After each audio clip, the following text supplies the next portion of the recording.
मंत्री मंगल प्रभात लोढा यांनी केईएम रुग्णालयाचं नाव बदलण्याची मागणी केली होती आणि त्यावरून ठाकरे सेनेचे संजय राऊत यांनी समाचार घेतलाय। भारतावर टॅरिफ लावणाऱ्या ट्रम्प यांचे लोढा पार्टनर आहेत आणि त्यामुळे त्यांनीच आधी त्यांच्या टॉवरचं नाव बदलावं असा हल्लाबोलही त्यांनी केलाय।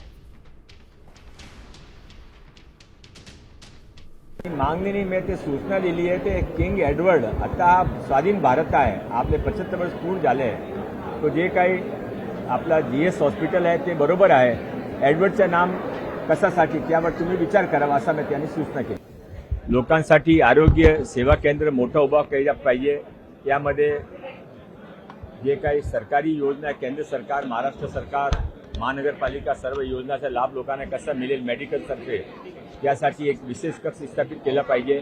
हे मिस्टर लोढा जे आहे हे या जगातले सगळ्यात मोठे बिल्डर आहेत, प्रेसिडेंट ट्रम्प प्रमाणे, आणि ते प्रेसिडेंट ट्रम्पचे पार्टनर आहेत, व्यावसायिक पार्टनर आहेत प्रेसिडेंट ट्रम्पचे। ज्या ट्रम्पने आमच्यावर टेरिफ लादलाय, जो ट्रम्प आम्हाला धमक्या देतो, त्या ट्रम्पचे पार्टनर हे लोढा आहे। आणि लोढाने त्यांच्या सगळ्यात मोठा जो प्रकल्प आहे लोढा टॉवर, त्याला ट्रम्प टॉवर असं नाव दिलं आहे। लोढाने आधी ट्रम्प टॉवर हे नाव बदलावं, ते मोदी टॉवर करावं, ठाकरे टॉवर करावं, बाळासाहेब ठाकरे, किंवा छत्रपती शिवाजी टॉवर करावं, आणि मग केमच्या विषयावरती आम्ही सगळे मिळून चर्चा करू।